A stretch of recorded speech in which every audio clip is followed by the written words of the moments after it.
या thank you Suresh.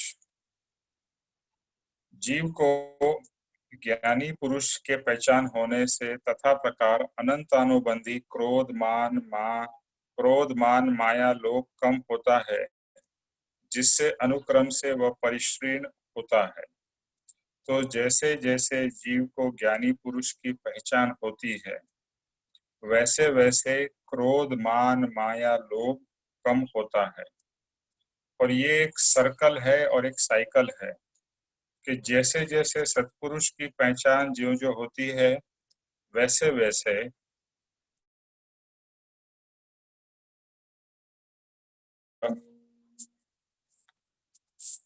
दुराग्रह भाव कम या फीके होते हैं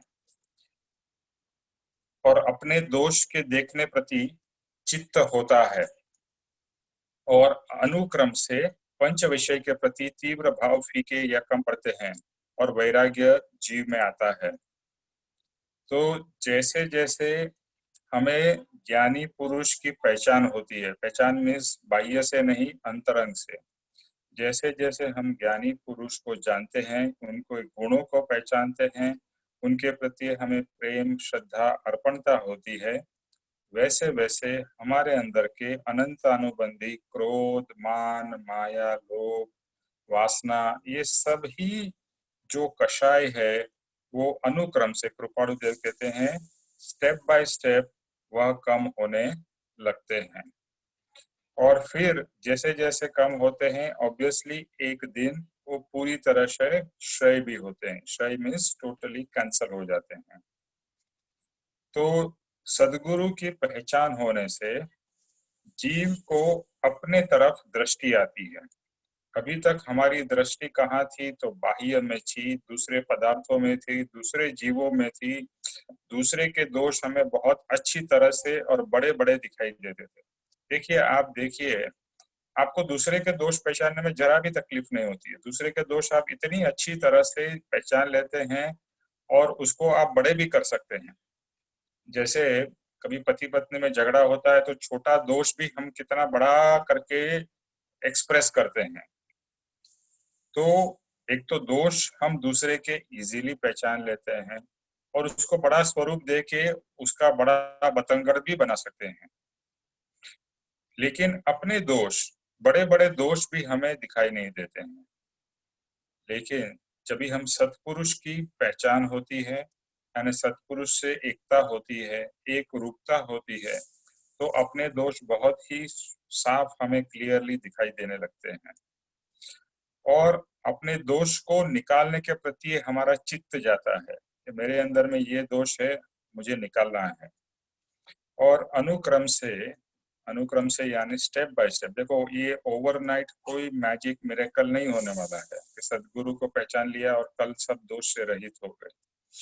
संपूर्णतः तो हम 100% सभी दोष से जब भी केवल ज्ञान होता है तभी हम निवृत्त होते हैं 100%। लेकिन जब से सदगुरु को पहचानते हैं और सदगुरु की आज्ञा में रहते हैं तो दोष जाना शुरू हो जाते हैं। उसकी शुरुआत होती है और एंड कहाँ पर होती है? जब भी हमें केवल ज्ञान की प्राप्ति होती है। तो अगर अगर आपको भी लगता हो कि अरे अभी तक मुझ में क्रोध है, अभी तक मुझ में मान है, तो एक तरीके से ये रियलाइज करके दुखी भी होना है, खुश नहीं होना है। ऐसा नहीं सोचना है अरे ये तो बहुत एंड में जाएंगे, नहीं, एंड में जाएंगे लेकिन आज से उसकी शुरुआत तो होनी चाहिए। कभी कभी हमको लगता है कि ये सब एंड में होगा, यानी 100% एंड में जाएगा, तो हम बहुत ज्यादा बेफिक्र हो जाते हैं। नहीं, दोष के प्रति हमें दुख होना ही चाहिए कि अरे मुझ में ये सब, जैसे आप कोई भी रोग होता है तो रोग होता है तो आप दुखी होते हैं या नहीं होते हैं? जैसे छोटी सी खांसी भी हो जाए या थोड़ा बुखार आ जाए या पेट में गड़बड़ हो जाए तो भी हम दुखी हो जाते हैं। तो यहाँ तो ये महारोग है, तो महारोग जानकर उसके प्रति हमें दुख होना चाहिए कि मुझ में ये दोष है और ये दोष मेरे आत्मा ज्ञान को प्रकट नहीं होने दे रहे हैं, मेरे अंदर के भगवान को प्रकट नहीं होने दे रहे हैं, केवल ज्ञान प्रकट नहीं होने दे रहे हैं। तो मुझे बहुत बहुत उसका खेद होना चाहिए। प्रोग्रेस करना है, पुरुषार्थ करना है, लेकिन साथ में पेशेंस भी रखनी है, क्योंकि इसको निकलने में टाइम लगेगा। जैसे बहुत सीरियस जो बीमारी होती है और बहुत सालों से अगर वो बीमारी है तो उसको जाने को भी टाइम लगता है, लेकिन ये तो भवो भव की हमारी बीमारी है, तो ऑब्वियसली इसको निकलने में भी भवो भव लगेंगे। लेकिन ज्ञानी ने हमें एक आश्वासन दे दिया है कि मैक्सिमम टू मैक्सिमम 15 भव में आपके ये सब दोष खत्म हो जाएंगे। Maximum, it doesn't mean you have to wait till 15 भव। जितना आपका पुरुषार्थ और जितना आपके अंदर में दृढ़त्व अंदर से कि मुझे आत्मा की प्राप्ति करनी है और जो भी आत्मा की प्राप्ति के लिए बाधा रूप है वो मुझे जल्दी से जल्दी निकालने हैं। तो यहाँ लास्ट में परम कृपाणुदेव ये पत्र में कहते हैं, अथवा सद्गुरु योग होने के बाद आत्मज्ञान कोई दुर्लभ नहीं है। यानी सद्गुरु के बाद में, प्राप्ति के बाद में एक्चुअली जो भी चीज सब डिफिकल्ट थी वो सब चीज सुलभ हो जाती है, इजी होने लगती है। पहले जो चीज करने के लिए और निकालने के लिए या प्राप्त करने के लिए आपको बहुत अथाग मेहनत करनी पड़ती थी, सद्गुरु की प्राप्ति से वो बहुत इजी हो जाती है। ऑब्वियसली पुरुषार्थ तो आपको ही करना है, लेकिन एफर्ट्स और रिजल्ट, पहले क्या था, बहुत ज्यादा एफर्ट लगता था और बहुत कम रिजल्ट मिलता था। अभी कम एफर्ट से भी बहुत ज्यादा रिजल्ट मिल जाता है। और दूसरी बात यह है कि ज्ञानी के समागम से और उनके शरण में रहने से आपको ये पुरुषार्थ करने में आनंद आता है। पहले क्या होता था, ये जो पहले परिश्रम होता था, अभी पुरुषार्थ हो रहा है, ये दोनों में एक डिफरेंस है। परिश्रम में बहुत ज्यादा एफर्ट है, पुरुषार्थ में एफर्ट तो है लेकिन साथ में आनंद है, और पुरुषार्थ में साथ में आपको गुरु का सहारा है। परिश्रम में आप खुद ही एफर्ट कर रहे थे, यहाँ पर पुरुषार्थ करते समय अगर आपके सच्चे गुरु के प्रति भक्ति है तो वो बहुत ज्यादा आपको हेल्प करता है और आपकी स्पीड में गाड़ी चलती रहती है। तो आगे करते हैं। मान वह आत्मा की प्रगति के अवरोध करने में बड़ा से बड़ा प्रतिबंध है। ये मैंने कुछ राकेश भाई के पुस्तक यानी उनके जो आत्मसिद्धि का विवेचन है उसमें से लिए हैं। अहंकार के कारण जीव के अंदर यह भाव रहता है कि मैं किस तरह से पहचाना जाऊं, किस तरह से मेरी प्रशंसा हो। एक इंग्लिश में फ्रेज है लुकिंग गुड। मैंने एक बार एक you can say spiritual type का कोर्स किया था, उसमें एक बहुत ही इम्पोर्टेंट टॉपिक था लुकिंग गुड। हमारे सबके अंदर में ये एक भाव है कि how do we look good, सामने वाले को हम कैसे अच्छे लगे। और ये लुकिंग गुड यानी जो परम कृपाणुदेव कहते हैं कि अब तक हमने जगत को खुश करने की कोशिश की, अच्छा दिखाने की कोशिश की कि मैं कितना अच्छा हूँ, वही हमारा लक्ष्य रहता है। और इसी लक्ष्य के कारण हम हमारा परमार्थ और हमारा आत्मार्थ चूक जाते हैं, क्योंकि we are trying to project ourselves, जो हम नहीं हैं, और दूसरे को इम्प्रेस करने की कोशिश कर रहे हैं। अभी सत्संग में आने के बाद में ये सब भाव हमारे कम हो जाते हैं कि दूसरे को मुझे क्या इम्प्रेस करना है, मतलब इट इज नॉट रिक्वायर्ड। मेरे अंदर में गुण खिलेंगे तो अपने आप लोग अपने आप इम्प्रेस होंगे, लेकिन मेरे को या मुझे वो भाव ही नहीं करने हैं कि मुझे और किसी को इम्प्रेस करना है, क्योंकि मुझे किसी को इम्प्रेस करना है ये भी एक मान भाव का ही लक्षण है। I want to prove myself, I want to show myself. पूजा सत्कार में ही सुख बुद्धि के कारण बाह्य दृष्टि रहा करती है।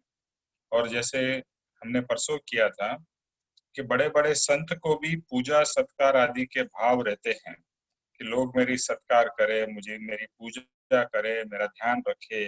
इस तरह से भाव बड़े बड़े संतों तक को हो जाते हैं।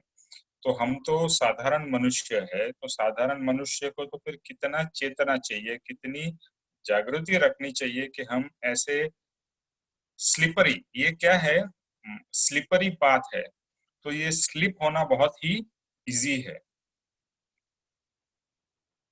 या फिर मैं कुछ हूँ, विद्वान हूँ, जानता हूँ, ऐसा अहम उसके अंतरंग में भक्ति उत्पन्न नहीं होने देता है। जिसको हमने कहा था कि मैं कुछ हूँ means I am somebody, I am not nobody, I am somebody. तो don't ignore me, I know indirectly हम ये कहना चाहते हैं मैं कुछ हूँ, मेरा भी कुछ वजूद है, मेरा भी कुछ सम्मान है, मेरा भी कुछ प्रेस्टीज है।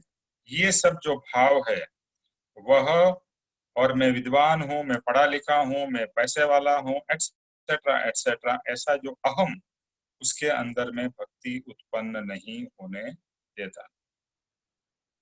तो भक्ति तो जब भी सहजता होगी, सरलता होगी, ये सब मान अभिमान दूर होंगे तो ही भक्ति प्रकट होगी, वरना भक्ति आपको प्रकट हो ही नहीं सकती है। आत्मश्रेय के लिए वही एक आश्रय रूप है, ऐसे भाव के साथ सर्वस्व उसके उनके चरणों में अर्पण नहीं करता है। कि जो आत्मश्रेय के लिए एक सबसे इम्पोर्टेंट कारण है वो है सद्गुरु, उनके प्रति सब भाव अर्पण नहीं होने देता।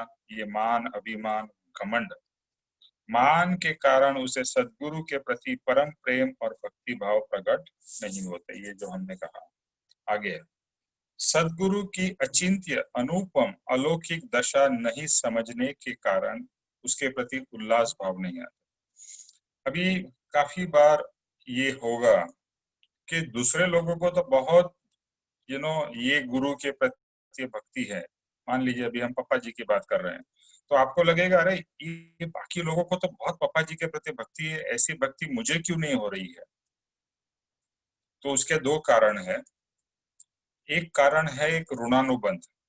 कुछ कुछ लोगों को पास्ट का सदगुरु के साथ में बहुत ही स्ट्रॉन्ग कनेक्शन रहा हुआ है, तो इस भाव में मिलने के साथ ही वो प्रोसेस शुरू, मतलब ऑलरेडी पास्ट में हो चुका है, मिलने के साथ ही वो भक्ति वो प्रेम तुरंत प्रकट होता है। जैसे हमने मम्मी जी का निबंध पढ़ा था कि वो बापूजी से पहली बार से ही मिले और तब से ही उनके प्रति उनको प्रेम हो गया। ऐसे ही बहुत सारे लोगों को हमने देखा है कि पापा जी को मिलते ही उनके प्रति प्रेम शुरू हो जाता है।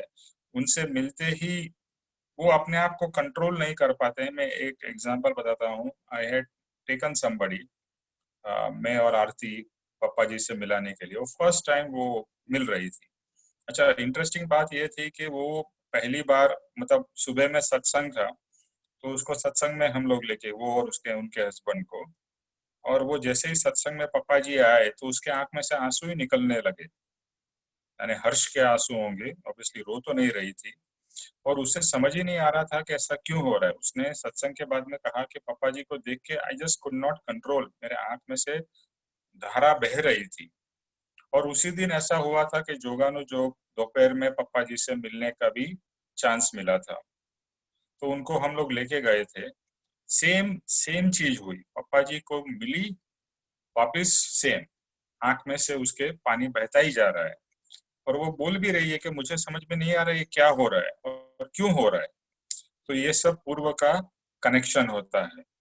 अभी आपको नहीं हुआ तो आपको भी लगेगा अरे मेरे को ऐसा क्यों नहीं हुआ, बट हर एक की कनेक्शन गुरु के साथ में अलग होती है, तो यू कैन नॉट कंपेयर।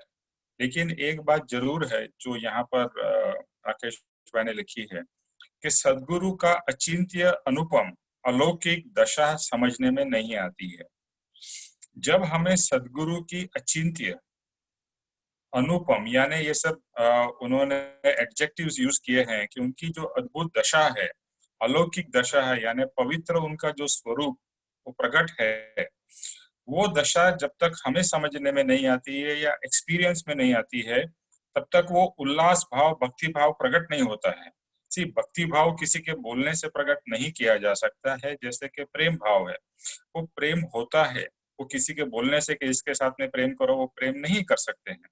इसी तरह से सदगुरु के, लेकिन सदगुरु के साथ में अगर पास्ट का आपका ऋणानुबंध नहीं है तो आप इस भाव में तो कनेक्ट कर सकते हो। अगर आपको लगता है कि ये सच्चे सदगुरु है, ऐसा कहीं अंदर से जवाब आता है आपको, तो और आपका और उनका आपको लगता है कि ऐसा स्ट्रॉन्ग ऋणानुबंध नहीं है, पास्ट का कनेक्शन नहीं है, तो इस भाव में से तो कनेक्शन शुरू कर सकते हो ना। जिसका पास्ट में कनेक्शन था उन्होंने कभी ना कभी तो शुरुआत की होगी। ऐसा तो नहीं है कि फॉर एवर कनेक्शन था, कभी ना कभी उसकी शुरुआत हुई है। पापा जी ने एक और एग्जाम्पल बताया था उनका और बापूजी का। उन्होंने कहा था कि एक बार ऋणानुबंध के बारे में कुछ बातचीत हुई थी। तो उनके जो जब भी पापा जी मिले तो उनके बापूजी के जो पुराने सब शिष्य थे वो कह रहे थे कि इस मतलब पापा जी ने रिक्वेस्ट किया कि बापूजी को कि मेरे घर पे आइए। तो उन्होंने कहा ऐसा थोड़ी आएंगे बापूजी, वो तो आपकी भक्ति, आपका पूर्व का ऋणानुबंध ऐसा वो सब होगा, तभी कभी बाई चांस हो सकता है आपके नसीब में हो तो बापूजी आपके वहां पधार सकते हैं। तो पापा जी ने कहा बस तब से ही मैंने भाव करना शुरू कर दिया और वो भाव इतने स्ट्रांग रहे होंगे कि कुछ समय के बाद में बापूजी सामने से पापा जी के घर पे आने के लिए तैयार हो गए। तो बाकी सब लोगों को, बिकॉज बापूजी जनरली जाते भी नहीं थे, जो उनके पुराने शिष्य थे उनके पास भी नहीं जाते थे, और सामने से जो तैयार हुए तो बाकी सब शिष्यों को बहुत सरप्राइज हुआ कि ये तो नए मतलब कुछ समय से ही आए हैं और पापा जी का के पास के उनके घर में जाने वाले हैं। तो उन्होंने पापा जी को पूछा ये क्या हुआ, क्या है? पापा जी ने हंस के कहा ऋणानुबंध। तो ऋणानुबंध आप इस भाव में भी कर सकते हो, ऐसा नहीं है कि पास्ट का ही ऋणानुबंध। आप इस भाव में भाव करना शुरू करो तो जरूर सदगुरु के साथ में इस भाव में भी स्ट्रॉन्ग कनेक्शन आप कर सकते हो। आपके भाव के ऊपर है। तो आपको जब भी सदगुरु के अंदर कुछ विशेष दिखाई दे, कुछ विशेष आपको प्रतीति हो, उसके बाद में आपको रुकना नहीं है। उसके बाद में अंदर से भाव जितने स्ट्रांग हो सके, हर समय हर घड़ी बस यही भाव करो कि मेरा भी पप्पा जी के साथ में स्ट्रांग कनेक्शन हो और मुझे भी उनके प्रति अद्भुत भक्ति जागृत हो। तो ये भाव आप कर सकते हो। भाव देखो, भाव एक ऐसी चीज है जो कर्म से इंडिपेंडेंट है। एक तरीके से कनेक्टेड भी है और एक तरीके से इंडिपेंडेंट भी है। आप जो भाव करना चाहो वो आप कर सकते हो।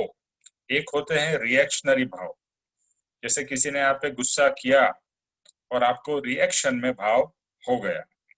और एक होते हैं कि जो आप करना चाहते हो वो भाव करते हो। फॉर एग्जाम्पल, आप कोई चीज देखते हो, मान लो आपने बहुत अच्छी एक घड़ी देखी और आपको घड़ियां बहुत पसंद है, लेकिन वो घड़ी बहुत रोलेक्स फॉर एग्जाम्पल बहुत महंगी घड़ी, आपको लगेगा अरे ये तो मैं अफोर्ड ही नहीं कर सकता हूँ। लेकिन फिर आप क्या भाव करते हो, एक ना एक दिन में रोलेक्स घड़ी पहनूंगा ही। और वो भाव स्ट्रॉन्ग करते हो, उसके हिसाब से पुरुषार्थ करते हो।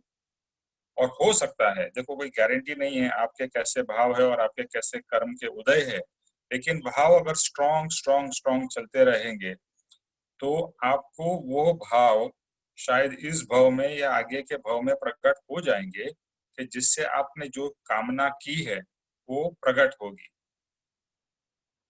तो ये संसार की बात हुई, लेकिन अभी तो हमें संसार की चीजों से क्या प्रेम करना है। रोलेक्स हो या कुछ चीज बहुत महंगी भी हो, वो भी हमारे लिए तो तुच्छ है। तो अभी जो सबसे इम्पोर्टेंट और सबसे अमूल्य चीज हमारे लिए है वह है हमारा आत्मा और सदगुरु। बस ये दो चीज, यानी आत्मा और महात्मा, या जिसे हम महात्मा या परमात्मा स्वरूप महात्मा कहेंगे, सदगुरु। ये दो चीज सबसे इम्पोर्टेंट है। अभी इसी के मुझे भाव करने हैं। तो जैसे जैसे सदगुरु की पहचान होती है और सच्चे सदगुरु होंगे तो आपको उनके अंदर में अलग अलग गुण दिखाई देंगे, और वो गुण दिखाई देने से आपका उल्लास भाव उनके प्रति जागेगा ही। आप ऐसा हो ही नहीं सकते, क्योंकि आप चेतना हो, आप चेतन हो। तो सामने शुद्ध चेतना देखकर, शुद्ध चेतन स्वरूप देख के अगर आपको दिखाई देगा तभी होगा, दिखाई नहीं देगा तो नहीं होगा। तो वो भाव प्रकट होगा। सही में आगे लिखते हैं कि सही में तो जीव को जन्म मरण से छूटने की जरूरत ही नहीं लगी है, सदगुरु की आवश्यकता ही नहीं लगी है। उसे तो मान पुष्टि में ही रस था।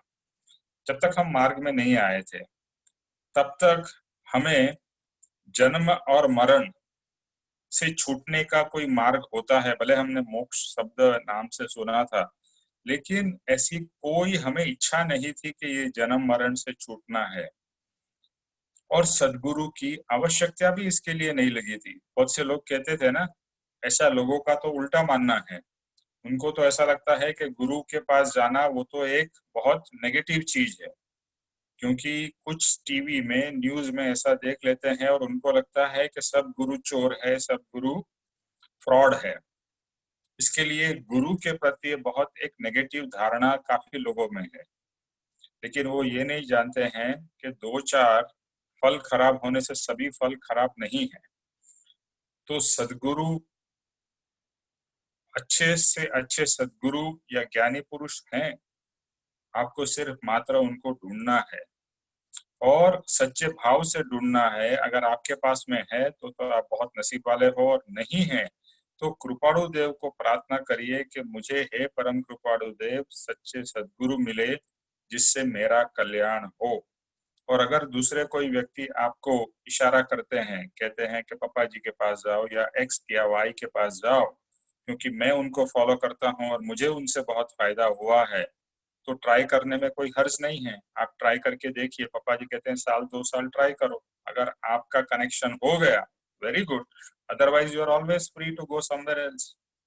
तो कोई कोई ये किसी के ऊपर बाधा नहीं है कि यहीं पे जाना चाहिए या वहां पर ही जाना चाहिए। बस आपके अंदर से दिल से आवाज आनी चाहिए कि हाँ ये मेरे सदगुरु है।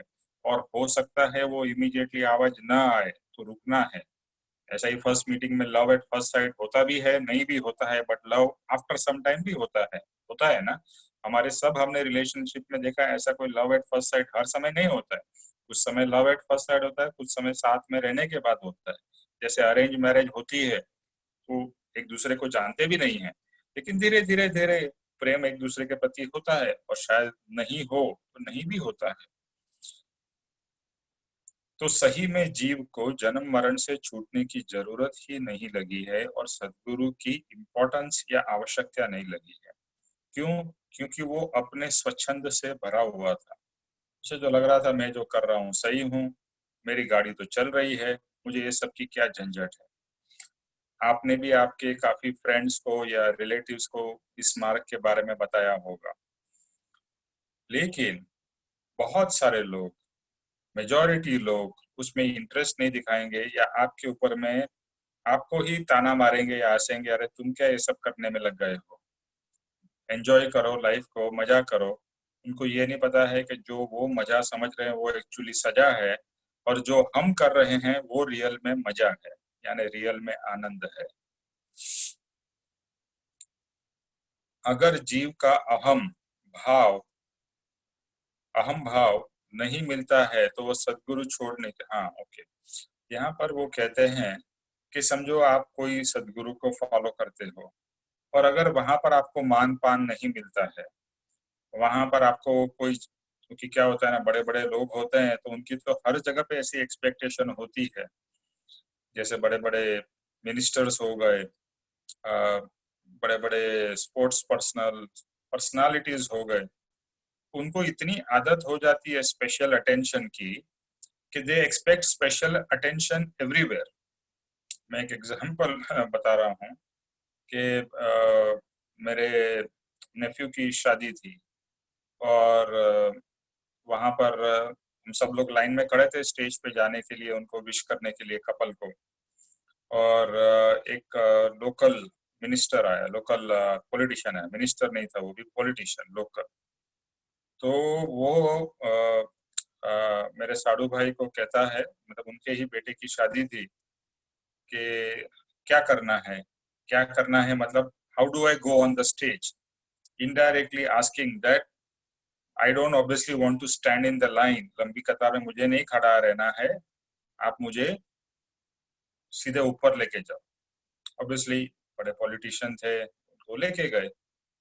तो कहने की बात यह है कि ये सब लोगों में ऐसा ऐसा मान भरा होता है कि they want special attention everywhere. अभी ये तो बड़े लोग की बात हो गई, लेकिन हमारे अंदर भी ऐसे ऐसे भाव छुपे होते हैं कि अगर हम कोई सदगुरु के पास गए मार्ग भी सच्चा है, ये भी आपको समझ में आ रहा है, लेकिन अगर आपका मान पान, आपका अहम भाव का पोषण नहीं हो रहा है, तो आप सद्गुरु तक को छोड़ने के लिए तैयार हो जाओगे। और ऐसा बहुत बार होता है कि जीव आगे भी बढ़ रहा है, लेकिन कहीं ना कहीं उससे कुछ हो जाता है या उसका अहम को ठेस पहुंचती है, वो सीधा मार्ग छोड़ के चला जाता है। यानी जहां से कल्याण होने वाला है। हाँ मीना जी। हाँ, कुछ प्रॉब्लम हो गया। देखती हूँ क्या हुआ है।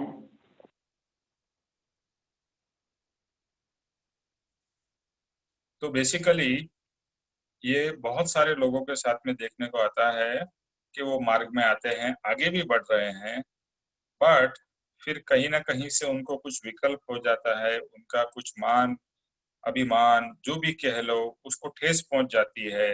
क्या होता है, समझो आप कोई भी संस्था में काम कर रहे हो, आपको अच्छा इम्पोर्टेंस मिल रहा है, लेकिन हर समय इम्पोर्टेंस मिलता रहे ऐसा तो पॉसिबल नहीं है।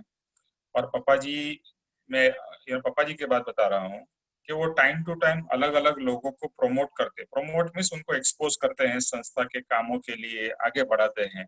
लेकिन हो सकता है कुछ समय के बाद में उसको और कुछ या साइड में कर दे। साइड में करने का पर्पज यही है कि उसके अंदर में अहम भर न जाए। और होता भी है कि जो पापा जी के क्लोज में होते हैं या कुछ संस्था के काम में आगे बढ़े होते हैं, तो उनके अंदर में बहुत मान अभिमान बढ़ जाता है। तो ज्ञानी है, वो ऐसा तो दोष बढ़ने नहीं देंगे, तो वो किसी न किसी तरह से उसको साइड में कर देते हैं। उससे जीव को इतनी ठेस पहुंचती है और वो मार्ग भी छोड़ के चला जाता है। ये यही संस्था की बात नहीं है, काफी संस्था में सद्गुरु के प्राप्ति होने के बाद भी जीव अपने मान के कारण, अपने अहम के कारण मार्ग छोड़ देता है। सो मान में उन्मत्त हुआ पुरुष थोड़ी बाह्य क्रिया करके या थोड़ा शास्त्र ज्ञान प्राप्त करके अपने आप को श्रेष्ठ समझता है और जगत को और दूसरे लोगों को मूर्ख समझता है। ये दूसरा एक आपने काफी लोगों में देखा होगा। देखो, ये दूसरे में देखा है तो अपने में भी होगा, ये ध्यान रखना। हाँ, आपको अगर दूसरे में बहुत सारे अगर जो भी दोष दिखाई देते हैं ना, तो वो दोष आप में भी कहीं ना कहीं रहे हुए हैं, ये ध्यान में रखना। अभी समझो आप कुछ समय से मार्ग में हो, आपकी भक्ति भी हो रही है, आप कुछ क्रिया कर रहे हो, आप कुछ वांचन करके समझ भी रहे हो, तो क्या होने लगता है, वह जीव अपने आप को श्रेष्ठ समझने लगता है कि मुझे बहुत कुछ आ गया। और दूसरी तरह अपने आप को श्रेष्ठ समझता है और दूसरे को क्या समझता है, दूसरे को मूर्ख समझता है। ये आपने देखा होगा, जो लोग ज्यादा ओवर स्मार्ट होते हैं, वो ओवर स्मार्ट लोगों को की तकलीफ ये होती है कि वो अपने आप को बहुत होशियार समझते हैं और दूसरे को बुद्धू समझते हैं, और दूसरे को चीट करने के लिए अपने आप को तो ऐसा समझेंगे जैसे किसी दूसरे को तो कुछ पता ही नहीं चल रहा है। तो ये परमार्थ में भी ऐसा हो जाता है कि कुछ प्राप्ति होने से आप अपने आप को ग्रेट समझने लगते हो, और ग्रेट समझने के बाद में दूसरे को तुच्छ समझते हो। अरे मैं ये तो क्या, ये तो थोड़ी कुछ समझते हैं, ऐसा अंदर से उससे जीव को होने लगता है। अभिमानी व्यक्ति मानता है कि मैं अपने आप मोक्ष मार्ग साधने में समर्थ हूँ, और फिर उसको क्या लगने लगता है कि मुझे अभी गुरु गुरु की जरूरत नहीं है, मैं अपने आप मोक्ष मार्ग में आगे बढ़ सकता हूँ। वह ये नहीं समझता है कि नीच से अपने आप से सम्यकत्व की प्राप्ति नहीं हो सकती है। यहाँ तक कृपाणुदय ने क्या कहा है, केवल ज्ञान तक आपको सदगुरु के वचन का अवलंबन, सदगुरु का सहारा जरूरी है। तो तू तो अभी थोड़ा भी आगे बढ़ा है, तो तुझे तो अभी कितनी जरूरत है, और तू ये समझता है कि तुझे कुछ नहीं चाहिए, अपने आप तू प्राप्त कर लेगा। ऐसे ही जीव बहुत बहुत भारी कर्म बंधन करके, अनंतानुबंधी कर्म बंधन करके परिभ्रमण बार बार करते ही रहते हैं। उल्टा सदगुरु से विमुख वर्तन से अपने अनंतानुबंधी कषाय की पुष्टि होती है। जो भी हमने कहा, वह इतना ज्यादा हवा में उड़ता है कि वे सदगुरु की निंदा भी करने लगता है, और अनंत अनुबंधी क्रोध, मान, माया, लोभ वो बांध लेता है। तो जीव को पता ही नहीं। देखो ये कृपाणु देव है और ज्ञानी है यहाँ पर राकेश भाई ने ये सब हमें कॉशंस दिए हैं कि आप दूसरे को देख भी सकते हो, दूसरे लोग इस तरह से गिरते भी हैं और आपको भी सावधान रहना है। आपके अंदर थोड़ी समझ आ जाए तो हवा में उड़ने मत लगो। अगर उड़ने लगोगे तो अगर सच्चे सद्गुरु आपके पास में है तो आपके पंख काटेंगे।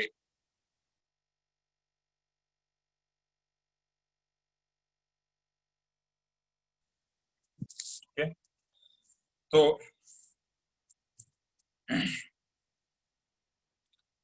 आगे बहुत अच्छा एक पॉइंट है कि बंधा हुआ व्यक्ति जैसे अपने आप से मुक्त नहीं हो सकता, पर बंधन रहित व्यक्ति के सहायता से ही मुक्त हो सकता है, ऐसा यहाँ पर है। आपने देखा होगा, स्टोरीज में पढ़ा होगा या टीवी सीरियल में या पिक्चर्स में देखा होगा कि कोई व्यक्ति को बांध दिया जाता है, हाथ पांव मुंह सब कुछ बांध दिया जाता है। अगर वो पूरी तरह से बंधा हुआ है तो वह किसी भी तरह से अपने आप को छुड़ा सकता है क्या? ऑब्वियसली नहीं छुड़ा सकेगा। लेकिन दूसरा पिक्चर में जैसे आता है कि दूसरा हीरो आता है या हीरोइन आती है और किसी तरह से उसके हाथ पांव खोल देती है तभी वो छूट सकता है। तो इसी तरह से जो बंधा हुआ व्यक्ति है, यानी जो कर्म से बंधा हुआ है, जो इस तरह के राग द्वेष कसाई से बंधा हुआ है, वो अपने आप मुक्त हो ही नहीं सकता है। लेकिन जो मुक्त हुए हैं ऐसे सद्गुरु ही उसे मुक्त करा सकते हैं। तो ये एक लॉजिकल प्रैक्टिकल बात समझ में आने वाली है। तो मुझे ये पॉइंट बहुत अच्छा लगा कि मैं खुद बंधा हूँ और अपने आप कैसे छूट सकता हूँ, वो पॉसिबल नहीं है कितना भी। और दूसरा एक और एग्जांपल दिया है कि एक ताला लगा है और ताला आप खोलने की कोशिश करो, तोड़ने की कोशिश करो, तो आप कितना भी एफर्ट लगोगे, पत्थर भी मारोगे, हैमर भी मारोगे तो भी शायद ताला नहीं टूटेगा, नहीं खुलेगा। लेकिन अगर सही चाबी आपके पास होगी तो 1 सेकंड में वो ताला खुल जाएगा। एग्जाम्पल तो सबने सुना ही है कि हैविंग द राइट की। तो बड़जबरी, ये जो हमने जो एग्जाम्पल दिया ना, परिश्रम और पुरुषार्थ यही है। आज तक हमने परिश्रम ही किया है, ताले को हथौड़ा ही मारा है, चाबी का इस्तेमाल करने की जाड़ी बुद्धि समझ में नहीं आई है कि भाई चाबी है उसका इस्तेमाल करो। चाबी सदगुरु है, सदगुरु सब ताले खोल देंगे, कुछ नहीं करना है, बस उनके पास जाना है। तो इसी तरह से निज छंद से अपनी कोशिश से आप मुक्त नहीं हो सकते हैं। ये प्रैक्टिकल संसारिक एग्जाम्पल से भी हमको समझ में आता है। अच्छा, किसी को कोई प्रश्न है तो आप पूछ सकते हैं, अदरवाइज आई विल कंटिन्यू।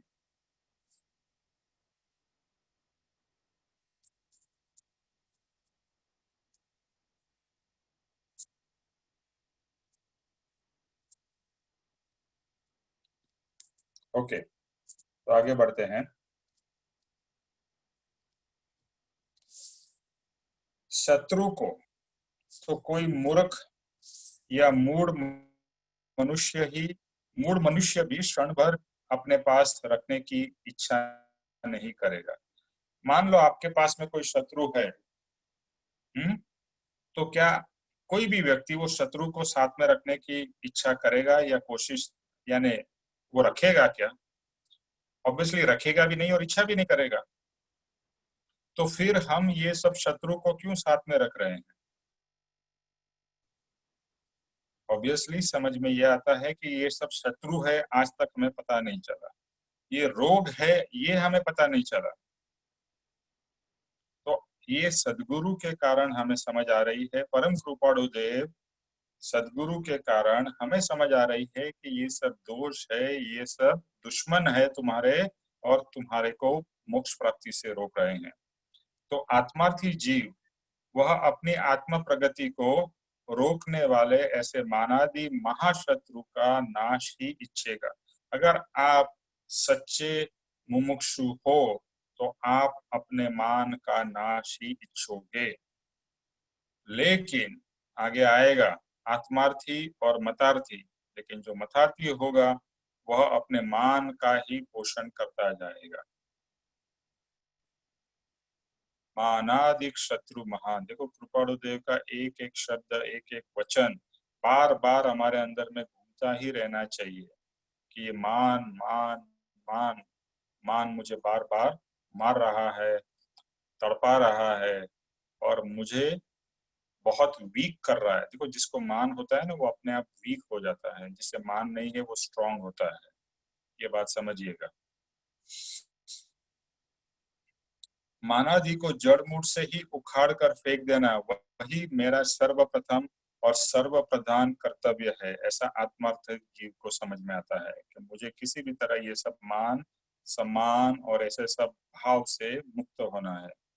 मानादि शत्रु, अभी यहाँ पर उन्होंने दूसरा एक एग्जाम्पल दिया, जैसे हमारी इंडिपेंडेंस की लड़ाई हुई थी तो अभी क्या कहा गया था कि ब्रिटिश हमारा देश छोड़ो, ब्रिटिश हमारा देश छोड़ो, राइट।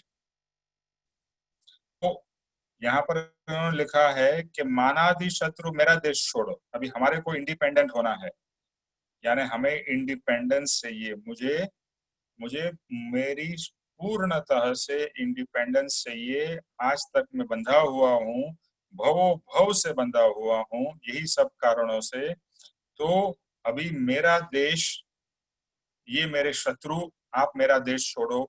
उस तरह से अंदर से आपके अंदर में एक वीर्य प्रकट होना चाहिए। जैसे जो स्वतंत्रता सेनानी थे, वो कैसे लड़े थे कि कुछ भी हो जाए हमें देश को आजाद करना ही है। वो फांसी तक भी चढ़ गए। यानी ये मान निकलते निकलते आपके प्राण भी निकल जाए तो चलेगा, लेकिन मान को निकालना बहुत ही जरूरी है। तो मानादि शत्रु मेरा देश छोड़ना ही पड़ेगा। उसके सामने आपको युद्ध करने की भी तैयारी करनी पड़ेगी और उसके मार से बचने के लिए एक सद्गुरु ही शरण है। और वह मुझे इस भाव में कैसे प्राप्त हो, और जैसे जैसे सद्गुरु प्राप्त होंगे उनके प्रति भक्ति होगी तो उनका बल, देखो सद्गुरु होने का एक बहुत बड़ा एडवांटेज है, आपको गाइडेंस वगैरह तो मिलता ही है, लेकिन उनका बल भी मिलता है इनडायरेक्टली। हम समय ऐसा लगता है कि सद्गुरु मुझे हेल्प कर ही रहे हैं। जो लोग इस मार्ग में होंगे और जो सच्ची भक्ति करते होंगे, उन्हें ये सच्ची में रियल में रियलाइज हो रहा होगा कि कुछ एक फोर्स है जो मेरे साथ में वर्क कर रहा है। मुझे समझ में नहीं आ रहा है वो क्या है, बट वो सच्चे सद्गुरु की भक्ति होने से गुरु का आपके पास में एक शक्ति, उनकी हमेशा आपके साथ में, इसका बापूजी ने कहा है, सॉरी कृपाणुदेव ने कहा है राधा, सत्पुरुषों का योग बड़ मेरा कल्याण करो। तो उनके पास में तो कितनी अद्भुत शक्ति है। वो तो अभी आत्मा उनका इतना विकसित हो गया है, इतना तेजस्वी हो गया है। तो जब ये आपने उनके साथ में कनेक्शन कर लिया तो उनके आत्मा का तेज, उनका बड़ आपको मिलता रहता है। तो आपको अभी घबराने की जरूरत ही नहीं है, क्योंकि now he is with you. जैसे अर्जुन को जरा भी डर नहीं था, भले कौरवों की इतनी बड़ी सेना थी, क्योंकि उसे पता था मेरे पास में कृष्ण है। एक एक व्यक्ति था, एक पर्सन था, और वहां लाखों लोग थे, लेकिन उसे जरा भी डर नहीं था, जरा भी वो नहीं था। उसे पता था मेरे प्रश्न में कृष्ण है, मेरा कुछ नहीं होने, मतलब मेरी विक्ट्री 100% है और मैं सफल होऊंगा ही। इसी तरह से सद्गुरु होने से ही आपके अंदर में इतना आत्मविश्वास आ जाता है, इतना कॉन्फिडेंस आ जाता है कि अभी तो मेरा मोक्ष होके ही रहेगा, क्योंकि मेरे पास में सद्गुरु है। इस प्रकार सद्गुरु के शरण में होने से मानादि शत्रुओं का नाश होगा, ऐसा आत्मार्थी जीव को विश्वास आता है। जो हमने अभी किया, सद्गुरु के पास आने से चमत्कारिक तरीके से शिष्य के दोष का भान होता है और उसे अल्प प्रयास से मुक्त होता है। तो उसके अपने दोष का दर्शन, देखो हमने स्टार्टिंग में भी ये जब सत्संग शुरू हुए तो ये बात एक कही थी, और ये बात सबको क्लियरली समझ में आ जानी चाहिए कि जब तक मुझे अपने दोष का दर्शन नहीं होगा, आई रिपीट, जब तक मुझे अपने दोषों का दर्शन नहीं होगा तब तक मैं इस मार्ग में नहीं हूँ। और सद्गुरु की प्राप्ति होने से ये दोषों का दर्शन भी होगा और वो दोष धीरे धीरे कम भी होंगे। तो सबसे इम्पोर्टेंट बात यह है कि अगर आप सच्चे आत्मार्थी है तो आपको अपने दोष दिखाई देने चाहिए या दिखाई देंगे। लेकिन अगर आपको अपने दोष दिखते ही नहीं हैं और आपको लगता है मुझ में तो कोई दोष ही नहीं है, मैं तो कितनी अच्छी हूँ, मैं तो कितनी भली हूँ, मैं तो सबका अच्छा सोचती हूँ, तो आप समझ जाइए आप मार्ग में अभी तक आपने एंट्री नहीं ली। दोष जानना, अपने दोष, हाँ, दूसरे के नहीं, दूसरे का तो अनंत काल से हम जानते आए हैं और देखते आए हैं। अपने दोषों का दर्शन वही प्रूफ है कि आप अभी मार्ग में हो, और जैसे जैसे दोष के दर्शन हो, उसके प्रति क्षमापना हो, उसको निकालने का प्रयत्न हो, पुरुषार्थ हो, बस साफ सफाई चालू हो गई। और धीरे धीरे ये सब करते करते आपका आत्मा पवित्र होने लगेगा। आज तक आत्मा पवित्र नहीं है क्योंकि दोषों से भरा हुआ है। ये बात बहुत क्लियर होनी चाहिए।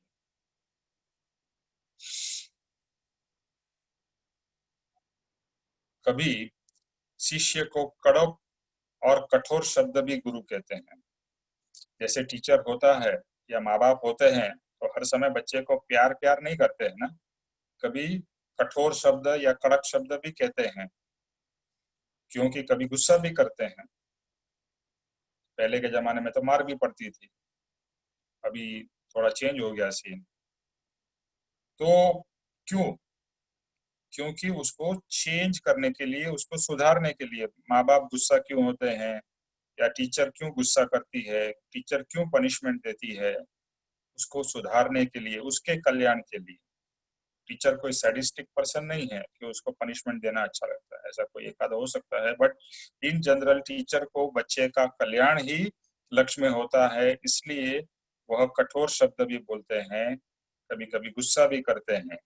तो सदगुरु भी शिष्य को कभी कभी कठोर शब्द भी कहेंगे, उनके प्रति ऐसा आपको लगेगा कि सदगुरु मुझसे नाराज है, मेरे पर गुस्सा किया।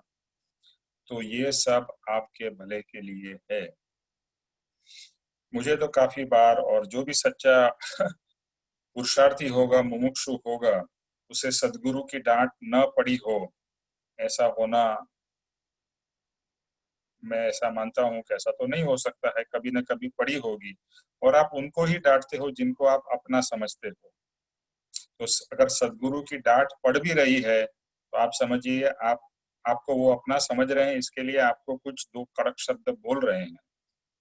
और धीरे धीरे मुझे ये रियलाइज हुआ कि वो एक्चुअली मुझ पे गुस्सा नहीं है, वो मेरे दोषों पे गुस्सा है, वो मेरे कर्मों पे गुस्सा है। तो हम क्या सोचते हैं कि अगर गुरु ने हमारे ऊपर गुस्सा किया या कुछ कड़क शब्द कहे तो गुरु हमसे नाराज है। एक्चुअल में अभी मुझे बीच में ही ऐसा एक रियलाइजेशन हुआ कि अगर पापा जी मुझसे नाराज है या गुस्सा भी करते हैं, मान लो, तो वो भी मेरे कल्याण के लिए, ये तो बात समझ में आती है। और अभी मुझे ऐसा लगा कि वो एक्चुअली मुझ पे गुस्सा नहीं कर रहे हैं, मेरे दोषों पे गुस्सा कर रहे हैं, मेरे कर्मों पे गुस्सा कर रहे हैं, जिससे मेरे कर्म कम हो और मेरे दोष कम हो। तो मेरे लिए वो अच्छी बात है ना। लेकिन क्या होता है कि जीव बहुत पर्सनली ले लेता है कि मेरे पे गुस्सा किया, मुझ पे ऐसा किया, और बहुत दुखी हो जाता है। दुखी तो होना चाहिए क्योंकि गुस्सा किया तो आपकी कुछ गलती है, तभी गुस्सा किया है, लेकिन वो आपके भले के लिए है। जैसे कुम्हार है, वो घड़े को सहराता भी है और थपथपाता भी है, यानी मारता भी है। जरूरत है, जैसी भी जरूरत हो। और आप सब लोग पेरेंट्स है तो आप लोगों ने आपके बच्चे लोग को बड़ा किया है, तो प्यार भी दिया है और डांट भी उनको दी होगी, तो वो उनके कल्याण के लिए है। लेकिन बच्चा कभी ऐसा, अगर, हाँ, कभी कभी ऐसा होता है कि बच्चा घर से भाग भी जाता है, लेकिन ज्यादातर नहीं भागते हैं। अगर गुरु की आपको मार पड़े, मार यानी शब्द से, फिजिकली नहीं, तो वो आपके बहुत कल्याणकारी है, ऐसा समझ जाइए, क्योंकि वो आपके जो कर्म है उसको वो मार रहे हैं, उसको निकालने की कोशिश कर रहे हैं और आपको पवित्र बना रहे हैं। ये बात समझ में आनी चाहिए।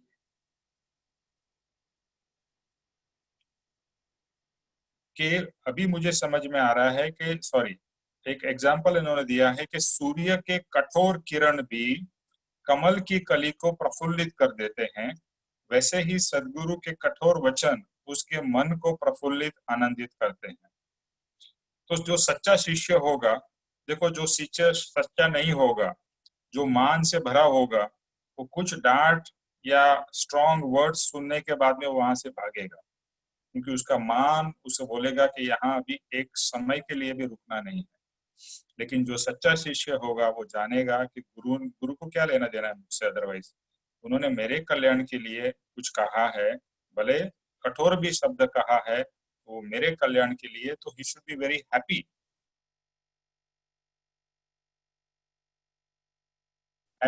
कि मेरा कल्याण के लिए गुरु मेरे लिए क्या क्या कर रहे हैं।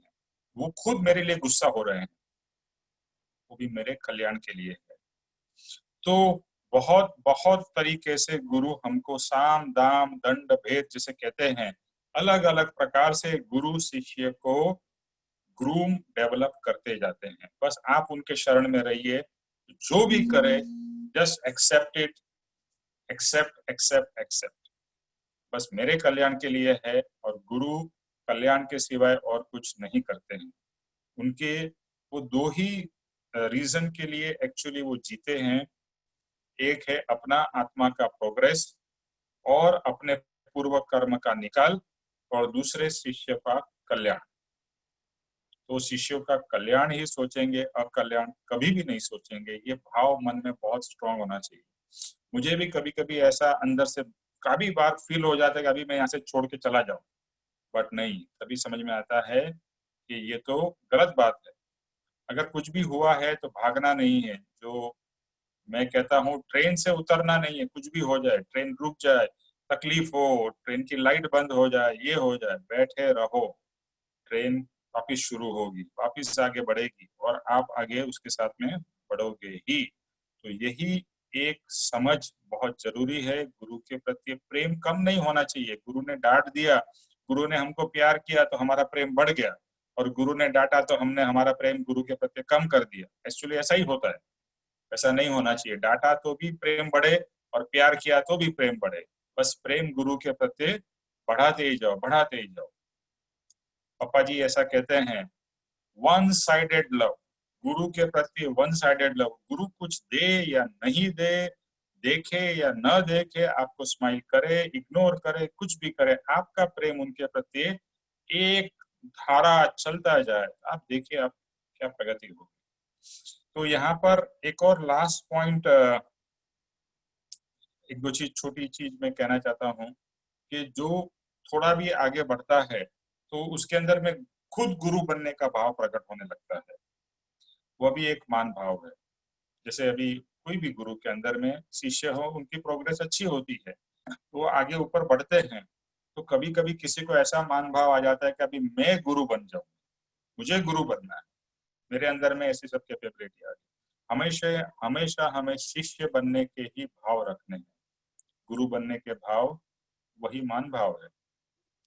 और पापा जी जैसे कहते हैं कि गुरु को कोई शिष्य नहीं होते हैं, लेकिन शिष्य को गुरु अवश्य होते हैं। अगर गुरु में ये मान भाव आ जाए कि मेरे शिष्य, मेरा शिष्य और मेरे इतने सारे शिष्य है, तो वो भी मान भाव है, वो भी अहम भाव है। और लास्ट एंड द लास्ट, हर समय, और ये बहुत डिफिकल्ट है, सामने वाले से अपने को नीचा समझो। हम हमेशा सामने वाले से अपने आप को ऊपर समझते हैं, राइट। मैं तुमसे ज्यादा स्मार्ट हूँ, मैं तुमसे ज्यादा पैसे वाला हूँ, मैं तुमसे ज्यादा पढ़ा लिखा हूँ। मतलब कुछ ना कुछ हर एक के पास में कुछ ना कुछ तो होता ही है।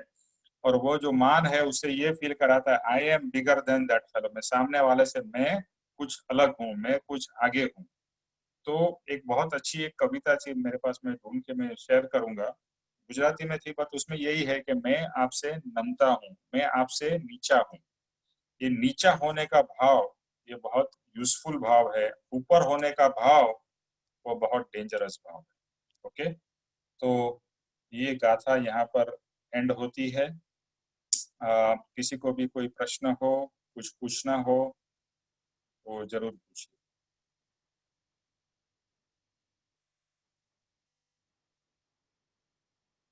सुरेश भाई, ये एक्सप्लेनेशन जो है वो गाथा नंबर 18 और 19, ये जो क्या आपने बोला? अभी जो आपने बोला, ये गाथा नंबर 18 और 19 दोनों के लिए है? नहीं, सिर्फ 18 है, अभी 19 आ रही है। Okay okay.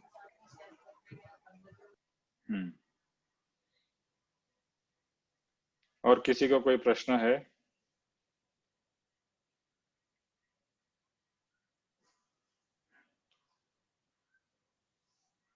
ओके, तो मैं कुछ कुछ लोगों को पूछता हूँ, तो they can explain what they have understood.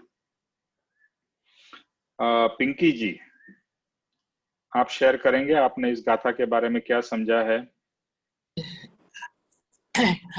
जय सतगुरुदेव वंदन निमेश भाई। हाँ जी, जय सतगुरुदेव वंदन। हाँ जी। इससे यही, गुरु के बिना हमारा मोक्ष संभव नहीं है, ये तो मेरे को समझ आया है। हम मतलब ज्ञानी के समागम के बिना ये नहीं संभव है, और उनका सहारा हमारे लिए बहुत जरूरी है। जो मेरे को अब आपके जब से ये सुन रही हूँ सत्संग, उससे मेरे को थोड़ा ये प्रकट हो रहा है कि गुरु के बिना, अभी तक तो मेरे को यही लगता था कि जो हम कर रहे हैं वो ही ठीक है, हम मतलब किसी का दिल ना दुखाएं, या ये जो भी थे अवगुण जो हमारे में दोष थे। पर अब लग रहा है कि गुरु के सहारे के बिना, वैसे निमेश भाई मेरे को ना, मैंने राम शरणम जो पानीपत में है माँ जी थे, जो उनसे मैंने दीक्षा पहले ली थी। तो हम रहते थे तब उसी साइड रहते थे, राजौरी गार्डन में। तो मेरे को दीक्षा ली थी, काफी समय हो गया इस बात को। तो जाती थी मैं, मतलब चले जाते थे हम रेगुलर, महीने में एक बार जैसे ग्रुप जाता था तो मैं भी जाती थी। पर धीरे धीरे फिर जब उन्होंने वो मतलब लीन हो गए प्रभु में, तो मेरा थोड़ा जाना वहां से छूट गया। और उसके बाद ना हम लोग इस तरफ आ गए, और कुछ ऐसी अड़चने होती गई, जिम्मेवारियां या सब जो कुछ भी समझ लो। फिर अभी तो मेरे हस्बैंड बहुत बीमार हैं, तो ना चाह के भी मैं उस तरफ थोड़ा मेरा हट गया उससे। और जिन्होंने मेरे को दीक्षा लेके दी थी वो भी थोड़ा उस तरफ से चले गए, तो मेरे को पता नहीं क्यों धीरे धीरे वो कम हो गया, मैं नहीं जा पाई। पर अब मेरे को समझ आ रहा है कि गुरु के बिना ये उपलब्धि नहीं हो सकती। हम जो इस मोक्ष मार्ग में जा रहे हैं उसमें हमें गुरु का सहारा चाहिए। पर निमेश भाई, ना चाह के भी कई बार इंसान अपने उसमें, मेरे को पता टाइम निकालना चाहिए, सब करना चाहिए, पर ऐसा उलझा हुआ है कि यही लगता है कि नहीं, ये भी पहले मेरी प्रायोरिटी जरूरी है, मेरी ये भी रिस्पॉन्सिबिलिटी है, तो मैं जाऊंगी वहां, कैसे जाऊंगी। आपने समझाया पीछे भी कि अगर इस तरफ जाओ तो उस तरफ अपने आप हो जाता है, ये भी समझ रहे हैं हम सब। पता नहीं, अब यही मैं प्रार्थना इसको प्रैक्टिकली आप अप्लाई करिए, और आपको जैसे जैसे रिजल्ट मिलेगा और स्ट्रॉन्ग रिजल्ट मिलेगा, तो आपकी श्रद्धा इस वचन पे बढ़ जाएगी और अपने आप सब कुछ सेट हो जाएगा। ठीक है निमेश भाई, थैंक यू जी, थैंक यू थैंक यू। हाँ जी, हाँ जी, ठीक है जी। मैं बस यही प्रार्थना करूंगी कि मेरे को सच्चे सद्गुरु मिले, या अपने आप जैसे मेरे को कुछ ऐसा फील हो। हाँ जी, आप सत्संग से कनेक्टेड रहिए, सब कुछ अपने आप हो जाएगा। ठीक है निमेश भाई, ये तो बहुत अच्छा लग रहा है, पर आप अब ये कंडक्ट करते रहा करिएगा। तो कई बार होता है कि हम जा सकते हैं। Sure, let's see what we can do. Continue. ठीक है जी। Okay, महेंद्र भाई शाह दिल्ली वाले, आप शेयर करेंगे इसके गाथा के बारे में, और आपका माइक्रोफोन और वीडियो भी अगर ऑन कर सकते हैं। वीडियो नीचे, हाँ हाँ, आप दिख रहे हैं लेकिन काफी अंधेरे में है। ओके, अंदर लाइट चालू नहीं किया। हाँ हाँ, कोई बात नहीं, अंदर की लाइट चालू है ना, बस। बोलिए। इसके अंदर तो गुरु जरूरी है तभी मार्ग में आए बोला जाएगा, अदरवाइज मार्ग में है ही नहीं। और मानादिक में तो चारों कसाई जो है, मानादिक जो है उसमें सबसे स्थूल जो कसाई वो मान है, और सबसे सूक्ष्म जो पता नहीं चलता वो लोभ है।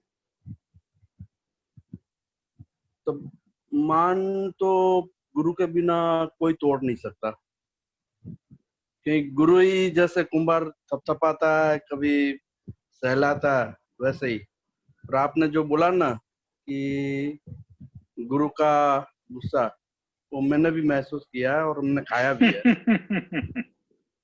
खाया, पक्का खाया।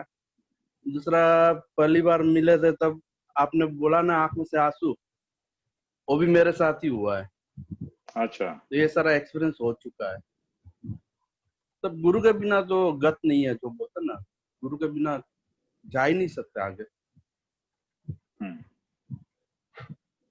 Okay.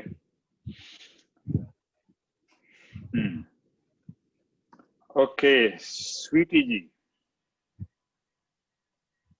Yes, Nimesh bhai. Nimesh bhai, I इस want to गाथा के बारे में। yeah, I don't know I should say or no, but it's something very foolish. I don't know. I should बोलिए। share. But मैंने इसको आपको बताना था. I wanted to call you personally and tell you. After my morning prayers today, you know, कल भी बल्कि, in fact today only, I got up and the first thing that came to my mind was कि we are studying about मान. तो मैं परम कृपालु देव के ऑफ कोर्स दूसरे भगवान की भी विग्रह है वहां पे, तो मैंने बोला कि मैं जब उठी ना तो मैंने बोला हे प्रभु आज ना मैं अपना मान आपके चरणों में सौंप के जा रही हूँ। So when I want to do man I come back to you, और मैं अपना मान लेके जाऊंगी। तो मैं आज के लिए तो अपना मान मैं छोड़ के जा रही हूँ। And then I started laughing. Is it foolish? I said, "नहीं, nothing. I think these little things will do help." मैं मान प्रभु के पास छोड़ के जा रही हूँ, and the whole day मैं अपना रटन ये करती रही कि मैंने मान प्रभु के पास छोड़ा, मैंने मान नहीं करना है। जब मेरे पास है ही नहीं है तो मैं करूँगी कहाँ से?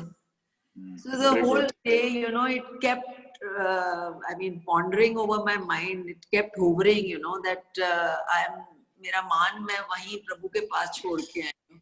So मेरे को इतना वो लग रहा था कि हाँ मेरे से कुछ छूट रहा है। So I don't know, it was something very personal. I just wanted to share.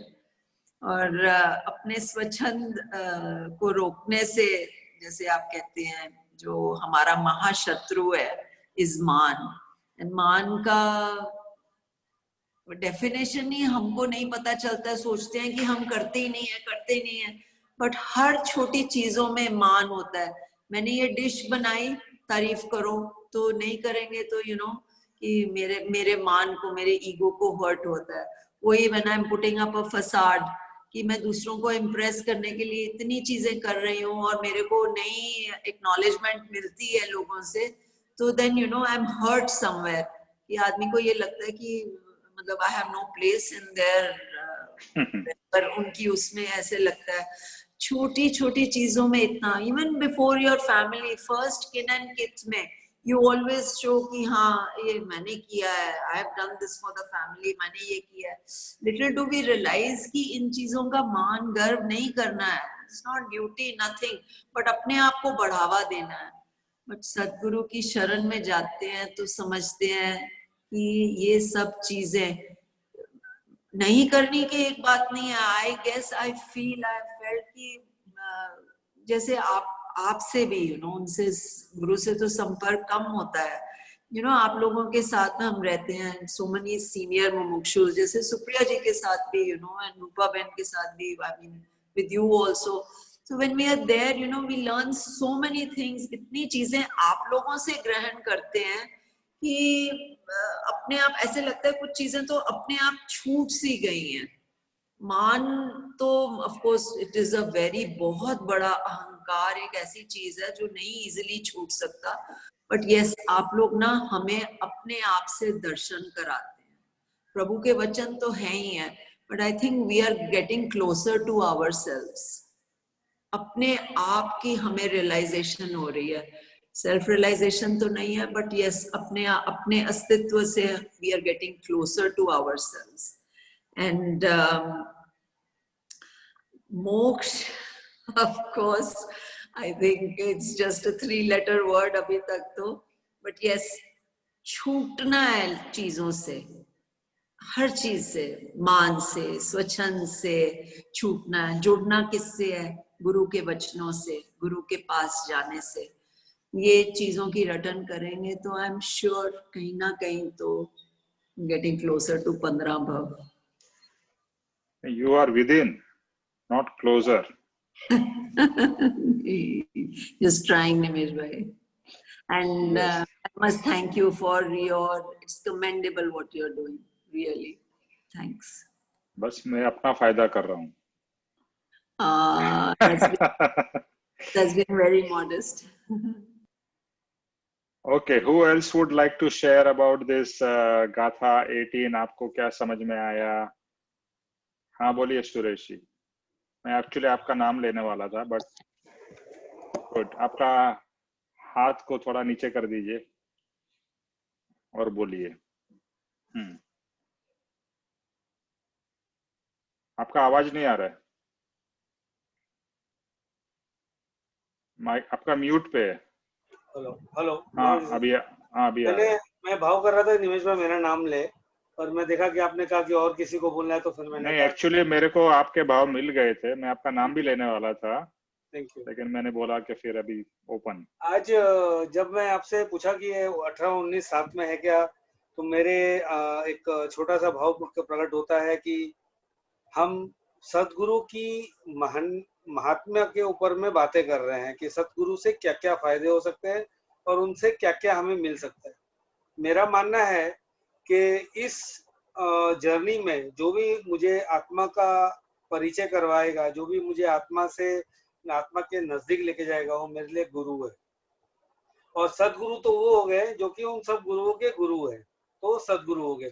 तो मेरे लिए आप, मेरे लिए सुनील बयानी, मेरे लिए वो हर व्यक्ति जो मुझे इस मार्ग के ऊपर में खींचते हैं, मुझे फोर्स करते हैं, मुझे समय समय पर अपनी गाइडेंस देते हैं. तो मैं सदगुरु का परिभाषा को गुरु के साथ भी जोड़ना चाहता हूँ कि गुरु की भी उतनी महात्म्य है जितने सदगुरु के. सदगुरु तो बहुत ऊपर आ जाते हैं, बहुत आगे के सेम है, पर गुरु की मैं बहुत ज्यादा ये रख रहा हूँ अभी. यही मुझे कहना है. यस, सदगुरु के भाव करो, और सदगुरु के पास आप हो, ज्यादा दूर नहीं हो. जी, थैंक यू. ठीक है. Okay, anyone else?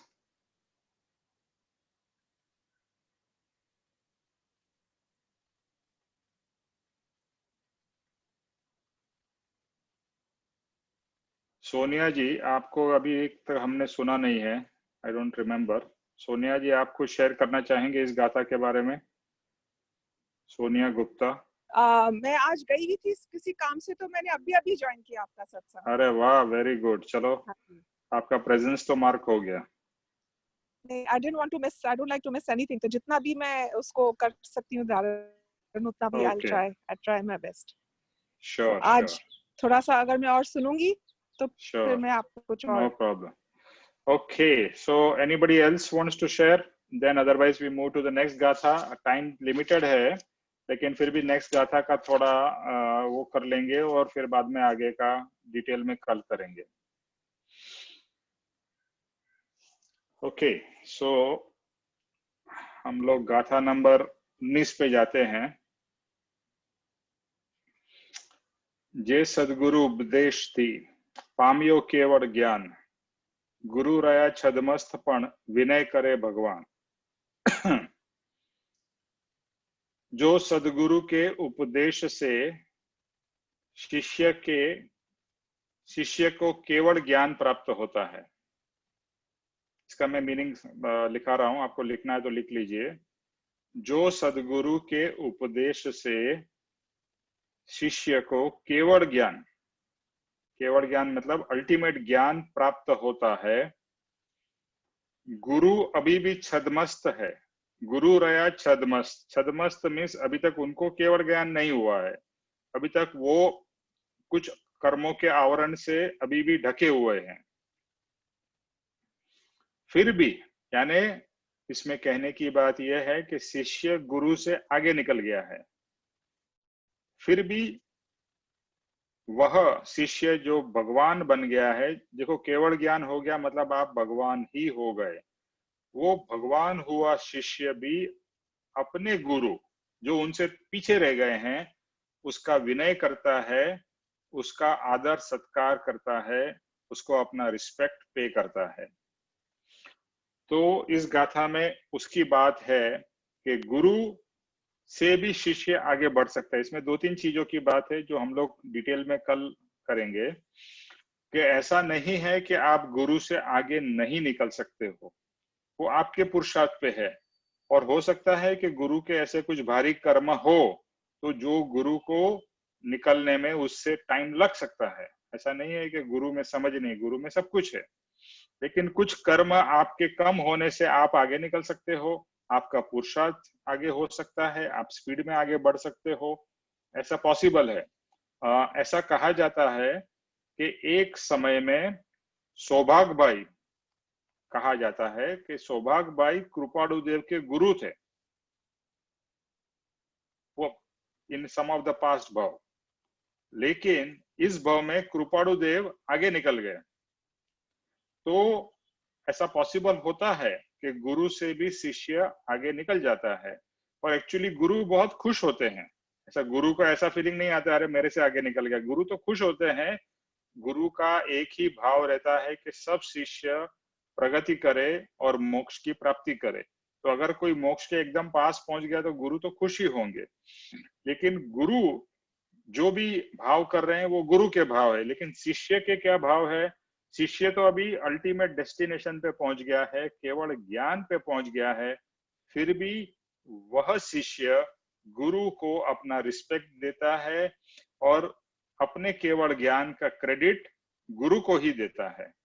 कि गुरु के कारण, गुरु के वचनों के उपदेशों के कारण मैं आज केवल ज्ञान का मतलब है अल्टीमेट ज्ञान, जिसके अंदर में past, present, future, not only आपका बट पूरे ब्रह्मांड का पास्ट, प्रेजेंट और फ्यूचर आपको दिखाई देता है एक ही समय में। तो वो भगवान का जो ज्ञान होता है उसको केवल ज्ञान कहते हैं। केवल मीन्स ओनली ज्ञान, nothing else, no impurities left. वैसा ज्ञान शिष्य प्राप्त कर सकता है, और तभी भी वह गुरु को मान देना भूलता नहीं है, यानी गुरु को रिस्पेक्ट देना भूलता नहीं है, गुरु का विनय करना भूलता नहीं है कि हे गुरुदेव, आपके कारण मैं आज केवल ज्ञान तक पहुंच गया हूं। तो ये इस गाथा का मूड है, और यहाँ पर भी मान की ही बात है कि शिष्य को जरा भी ये मान नहीं है कि मैं तो अभी गुरु से आगे हूं, मैं गुरु से आगे हूं, I have progress more than guru, then why should I give respect to Guru.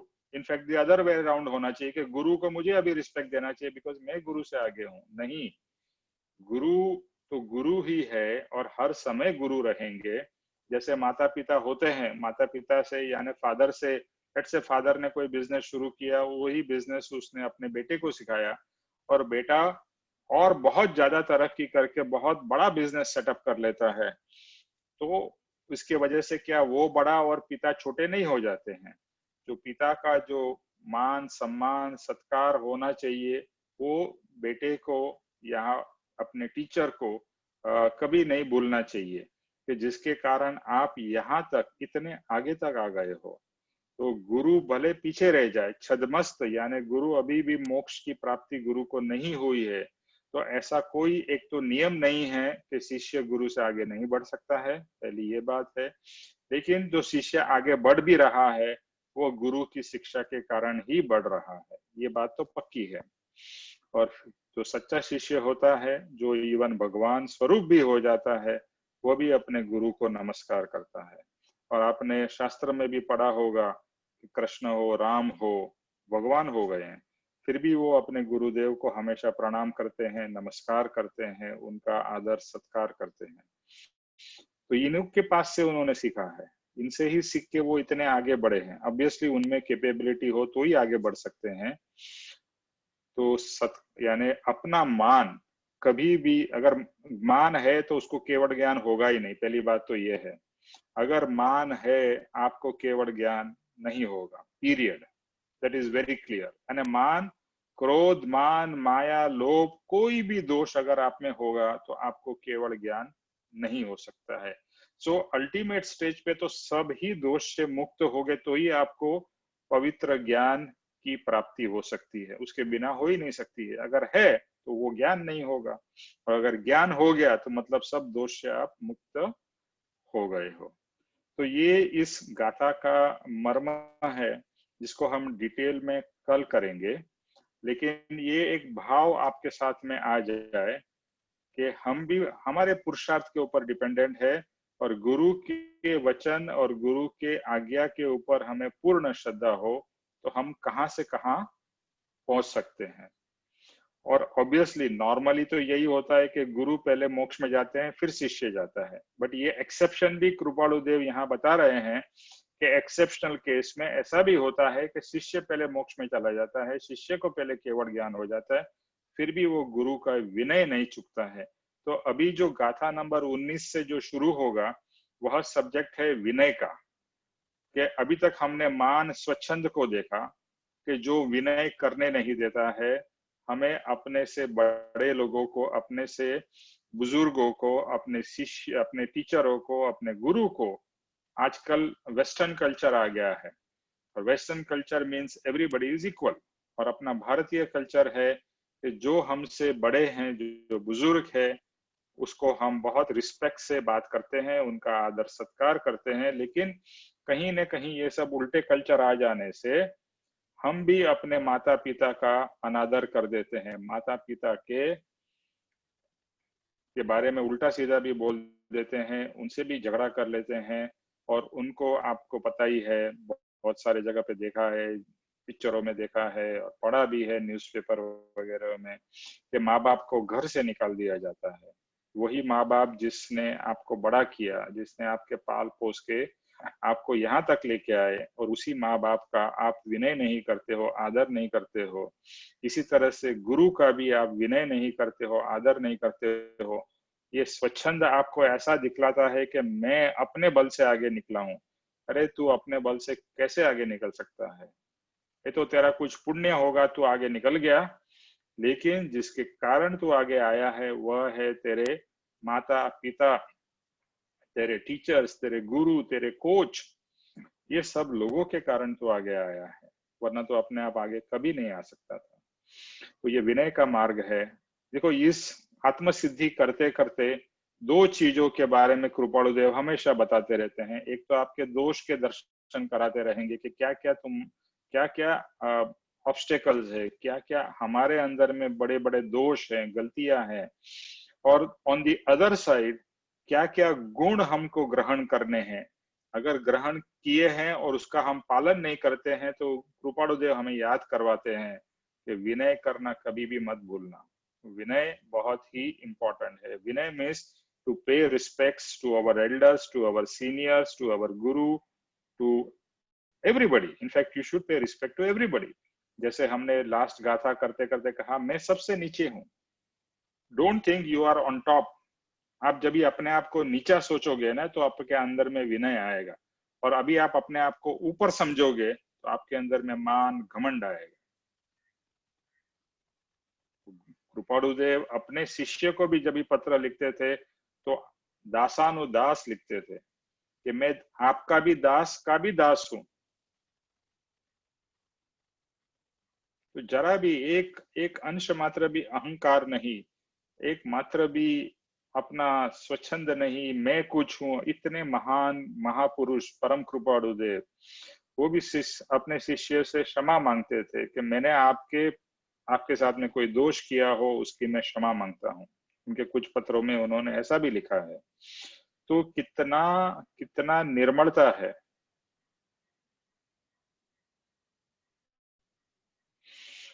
Okay, किसी और को कुछ शेयर करना है, कहना है before we end today's session? Even गाथा नंबर 18 के बाद में अगर किसी को कुछ भाव आया हो तो भी कह सकते हैं। हाँ बोलो सुरेश।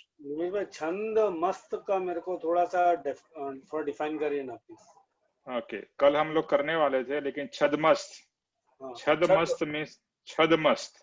ओके, छदमस्त। छदमस्त का मीनिंग है, छद का मतलब है आवरण। ओके, और अस्त मीन्स उसकी स्थिति, उनकी स्थिति आवरण रूप है। यानी अभी वो पूर्ण आवरण यानी कर्म के आवरण से मुक्त नहीं हुए हैं, उसको छदमस्त कहते हैं। आवरण सहित जो है उसे छदमस्त, यानी हम लोग सब लोग छदमस्त है, आवरण के साथ है। और जो शिष्य की बात हुई वो शिष्य आवरण से मुक्त हो गया। एटलीस्ट कौन से आवरणों से? तो के घाती कर्म जो आत्मा का घात करते हैं, मोहनीय कर्म से, ज्ञानावरणीय कर्म से, दर्शनावरणीय कर्म से, अंतराय से, ये चारों घाती कर्म से शिष्य मुक्त हो गया। यानी जो मेन कर्म जो आत्मा को प्रकट होने से रुकते हैं, ज्ञान प्रकट होने से रुकते हैं, उस सब से शिष्य मुक्त हो चुका है। लेकिन गुरु अभी भी वो आवरण वाले स्टेज में है, इसके लिए उसको छदमस्त कहा है। Okay okay, anyone else wants to? गाथा 19 तो हम बाद में लेंगे, लेकिन गाथा नंबर 18 के बारे में भी अगर किसी को कुछ कहना हो, बाद में आपको कोई भाव आया हो और आप शेयर करना चाहते हो, क्योंकि ध्यान रखिए एक एक गाथा महत्वपूर्ण है, और वो गाथा जब तक इंटरनलाइज नहीं होगी, यानी आप सिर्फ सुनोगे, तो सुनने से एक लेवल का फायदा है लेकिन सबसे ज्यादा फायदा है उसके ऊपर में सोचना, विचार करना, और उसके बाद में उसको इम्प्लीमेंट करना। मानादिक शत्रु महा निज छंदे न मराए, जाता सदगुरु शरण मा अल्प प्रयास से जाए। ये गाथा घूमती रहनी चाहिए अंदर अंदर, इसीलिए कहा कि गाथा को मेमोराइज करो। गाथा को जैसे जैसे आप मेमोराइज करोगे वो अपने आप याद आएगी। आप नहाते हो, ब्रश करते हो, वॉक करते हो, खाना बनाते हो, ये सब इसका फायदा यही है। ये सब गाथा इन्हीं ने, इसीलिए कृपाणु देव ने गाथा के फॉर्म में लिखा है कि आप उसके बारे में गा सको तो उसके भाव कर सको, उससे मुक्त होने का, मान से मुक्त होने के भाव हो सके। तो और किसी को कुछ भी शेयर करना है, यू आर वेलकम। निमेश भाई। हाँ जी बोलो महेंद्र भाई। छदमस्त मीन्स दीक्षा લીધા પછી ને કેવળ જ્ઞાન ઇન બિટવીન છે એ છદમસ્ત આપણે સંસારી કહેવાય અત્યારે। ये बराबर છે, પણ आवरण देखो, ये जो मैंने मीनिंग राकेश भाई ने दिया है वो मैंने बताया है। ओके कि आवरण के सहित जो भी है वो छदमस्त है। ओके, तो आपने थोड़ा जैन टेक्निकल बताया मुझे, वो मुझे नहीं मालूम था। दीक्षा लेने के बाद में जो होता ना वो केवल ज्ञान वो छदमस्त। अच्छा, ओके, हो सकता है, मुझे नहीं मालूम था, मुझे जो मैंने इनके पुस्तक में देखा, इसीलिए मैंने बोला। अच्छा ठीक है।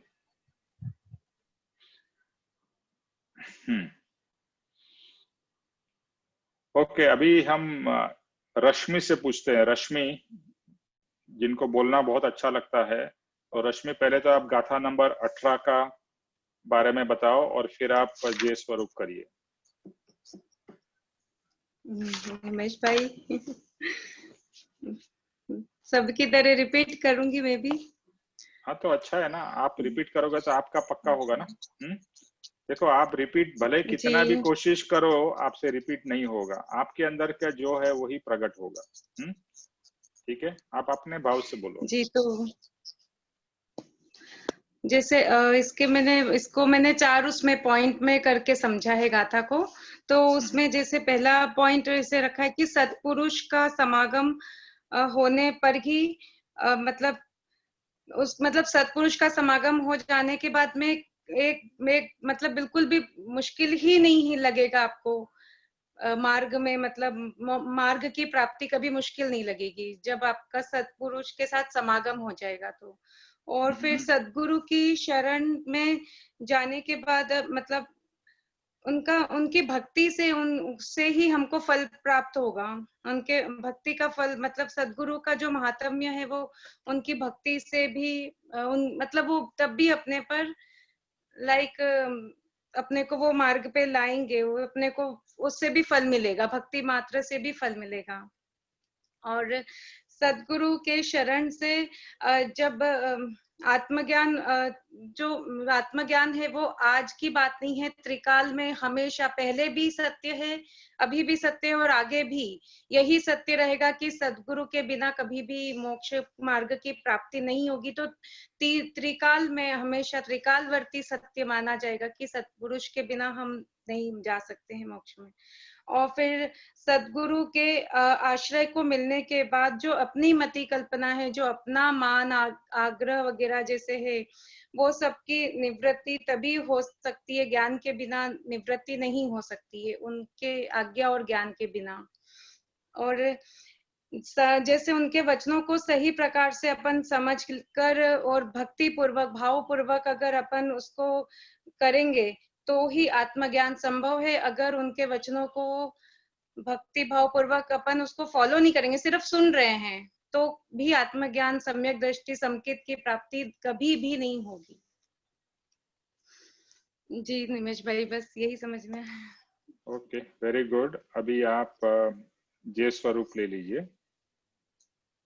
जी। जेह स्वरूप समझा बिना पाम्यो दुख अनंत, समझाव्यूं ते पद नमो श्री सद्गुरु भगवन। परम पुरुष प्रभु सद्गुरु, परम ज्ञान सुख धाम, जेने आप्यों भान निज, तेने सदा प्रणाम। देख छता जेनी दशा, वर्ते देहाती, ते ज्ञानी ना शरण मां, हे वंदन अगणी। ते ज्ञानी ना चरण मां, हो वंदन अगणी। हे परम कृपालु देव, जन्म जरा मरण आदि सर्व दुखों का अत्यंत क्षय करने वाला श्री वीतराग पुरुष का मूल मार्ग आप श्रीमान ने अनंत कृपा करके मुझे दिया है। उस अनंत उपकार का प्रत्युपकार करने में मैं सर्वथा असमर्थ हूँ। फिर आप श्रीमान कुछ भी लेने में सर्वथा निष्प्रह है, जिससे मैं मन वचन काया की एकाग्रता से आपके चरणारविंद में नमस्कार करती हूँ। आपकी परम भक्ति और वीतराग पुरुष के मूल धर्म की उपासना मेरे हृदय में भाव पर्यंत मोक्ष पर्यंत अखंड जागृत रहे, इतना मैं मांगती हूँ। सफल हो, सफल हो, सफल हो। शीश भवर तुम चरणों नी सेवा, हो तो मांगू छु देवाधी देवा। सन्मुख राखो ने सेवक जानी, एवी भक्त जनों नी छेवानी। त्रैलोक के नाथ महावीर स्वामी भगवान की जय हो। महावीर शिष्य श्री परम कृपालु देव की जय हो। सद्गुरु देव की जय हो। आज के आनंद की जय।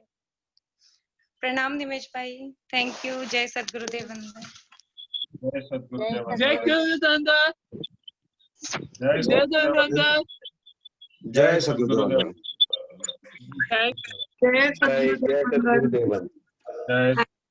थैंक यू निमेश भाई। निमेश भाई ये वेट करता रहता है कि कब आप सद्गुरुदेव वंदन बोलना है। उसका चेहरा देखने के लिए वेट कर रहा हूँ।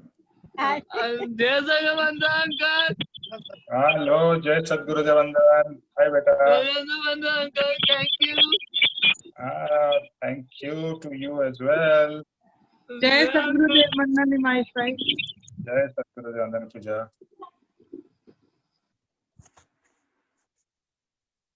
जय सद्गुरुदेव वंदन निमेश भाई। जय सद्गुरुदेव वंदन।